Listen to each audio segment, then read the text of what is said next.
Hi friends, welcome to Rajahmundry home recipes.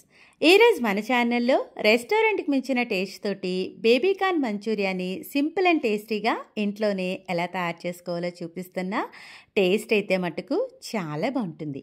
Baby corn Manchuria చేసుకోవడానికి ముందుగా baby corn అయితే తీసుకోవాలి. చాక్ తోటి స్టార్టింగ్ ఎడ్జ్ని ఎండింగ్ ఎడ్జ్ని ఈ విధంగా కట్ చేశాక మధ్య కట్ చేసి లాంగ్ స్లైజెస్గా కట్ చేసుకోండి. ఒక బేబీకార్న్ని 4 పార్ట్స్ వచ్చేలాగా కట్ చేసుకోండి. ఇలా మొత్తం బేబీకార్న్ని ఈ సైజు ముక్కలు ఉండేట్టుగా కట్ చేసుకోండి. గిన్నెలోకి వేసుకొని మునిగేంత వరకు నీళ్ళు వేసుకొని బేబీకార్న్ని శుభ్రంగా ఒకసారి నీట్గా కడిగేసి ఒక ప్లేట్లోకి తీసుకోండి. బేబీకార్న్ ఉడికించుకోవడానికి గిన్నెలోకి నీళ్లు కొద్దిగా ఉప్పు వేసి స్టవ్ మీద పెట్టి కొద్దిగా హీట్ అవనివ్వండి. హీట్ అయిన తర్వాత కట్ చేసి పెట్టుకున్న బేబీకార్న్ వేసుకుని ఫ్లేమ్ని మీడియం ఫ్లేమ్లో పెట్టుకుని ఒక బబుల్ వచ్చేంత వరకు ఉడికించుకోవాలి. ఇలా బబుల్ వచ్చిన తర్వాత స్ట్రైనర్లోకి తీసేసుకొని ఒక్క సెకండ్ ఉంచిన తర్వాత ఉడికించుకున్న బేబీకార్న్ని ఒక గిన్నెలోకి తీసేసుకోండి. ఇలా మొత్తం బేబీకార్న్ అంతా కూడా తీసుకోవాలి. ఇప్పుడైతే స్పైసెస్ని వేసుకుందాం. నేను చూపించే స్పైసెస్ అన్నీ కూడా మైల్డ్గా ఉంటాయండి. మీకు ఇంకా స్పైసీగా కావాలంటే కొద్దిగా ఎక్కువ వేసుకోండి. టేస్ట్కి సరిపడా సాల్టు, 1/2 స్పూన్ దాకా పసుపు, 1 టేబుల్ స్పూన్ దాకా రెడ్ చిల్లీ పౌడర్ వేసుకోండి. 1/2 స్పూన్ దాకా ధనియాలు జీలకర్ర పొడి, 1/2 స్పూన్ దాకా గరం మసాలా వేసుకుంటున్నా. 1 స్పూన్ దాకా అల్లం వెల్లుల్లి పేస్ట్ వేసుకోండి. పైన లేయర్ క్రిస్పీగా ఉండడానికి 3 స్పూన్ల దాకా కార్న్ఫ్లోర్ అనేది వేసుకుంటున్నా. కార్న్ఫ్లోర్ వేయడం వల్ల లేయర్ అనేది పైన క్రిస్పీగా ఉంటుంది. బైండింగ్ కోసం 1 స్పూన్ దాకా శనగపిండిని కూడా వేసుకోండి. కొద్దిగా వాటర్ని స్ప్రింకిల్ చేయండి. ఆల్రెడీ బేబీకార్న్ ఉడికించిన తడి కూడా ఉంటుంది కదా, సరిపోతుంది. ఇలా అంతా మిక్స్ చేయండి. మిక్స్ చేశాక కొంచెం కలర్ అనేది వేస్తున్నా. ఫుడ్ కలర్ కంప్లీట్గా ఆప్షనల్.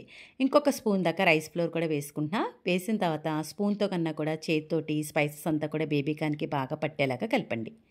కలిపేటప్పటికి చూస్తున్నారు కదా, ఈ విధంగా పల్చగా అవుతుంది. మీకు సరిపోతే కొంచెం వాటర్ వేసుకుని ఇలా లూజ్ చేసుకోండి. దీన్ని ఒక అరగంట పాటు పక్కన పెట్టేసేయండి. 1/2 అవర్ తర్వాత డీప్ ఫ్రైకి సరిపడా ఆయిల్ పెట్టుకోండి. ఆయిల్ హీట్ అయిన తర్వాత మనం మ్యాగ్నేట్ చేసి పెట్టుకున్న బేబీకార్న్ ముక్కలన్నీ కూడా వేసుకోవాలి. ఇలా ఒక్కొక్కటిగా వేసుకొని మీడియం ఫ్లేమ్లో పెట్టుకుని కొంచెం వేగిన తర్వాత నెమ్మదిగా బ్యాక్ సైడ్కి అయితే టర్న్ చేసుకోండి. 2 సైడ్స్ కూడా మీడియం ఫ్లేమ్లో అటు ఇటు తిప్పుతూ మంచి గోల్డెన్ కలర్ వచ్చే వరకు ఫ్రై చేసుకోవాలి. ఫ్లేమ్ని మట్టుకు హై ఫ్లేమ్లో పెట్టకండి, మీడియం ఫ్లేమ్లోనే నిదానంగా వేయించేసుకోండి. ఇలా గోల్డెన్ కలర్ వచ్చిన తర్వాత స్ట్రైనర్లోకి తీసేసి 1 సెకండ్ ఉంచేసిన తర్వాత టిష్యూ పేపర్లు వేసేసుకోండి. ఇదే ఆయిల్లో మిగిలిన మ్యాగ్నేట్ చేసి పెట్టుకున్న బేబీకార్న్ ముక్కలు వేసుకొని వేసిన వెంటనే కదపకుండా కొంచెం వేగిన తర్వాత అటు ఇటు తిప్పుతూ 2 సైడ్స్ కూడా గోల్డెన్ కలర్ వచ్చే వరకు ఫ్రై చేసుకోవాలి. ఇలా మొత్తం బేబీకార్న్ అంతా కూడా వేయించుకొని టిష్యూ పేపర్లో తీసి పక్కన పెట్టండి. స్టవ్ ఆన్ చేసి ప్యాన్ పెట్టి కొద్దిగా ఆయిల్ వేసుకొని సన్నగా చాప్ చేసి పెట్టుకున్న గార్లిక్ వేసుకోండి. అలానే ఆనియన్ని, క్యాప్సికమ్ని ఇలా కొంచెం పెద్దగా కట్ చేసి వేసుకోవాలి. ఇలా కొంచెం వేగిన తర్వాత 1 టేబుల్ స్పూన్ దాకా టమాటో కెచప్ వేయండి. అలానే 1 స్పూన్ దాకా పిజ్జా సాస్ని కూడా వేస్తున్నా, ఫ్లేవర్ బాగుంటుంది. ఇదంతా కూడా బాగా మిక్స్ చేసేసేయండి. ఇలా మిక్స్ చేసిన తర్వాత కొద్దిగా ఉప్పుని వేసుకోండి. మరీ ఎక్కువ కూడా వేయనవసరం లేదు, కొద్దిగా వేసుకుంటే సరిపోతుంది. ఇలా కలిపిన తర్వాత కొంచెం వాటర్ వేసుకోండి. ఇది మనకి క్యాప్సికమ్ ఇవంతా కూడా ఉడకడానికి కొంచెం వాటర్ వేస్తున్నా. చూస్తున్నారు కదా, ఇలా ఒక 2 టేబుల్ స్పూన్స్ వేసుకుంటే సరిపోతుంది.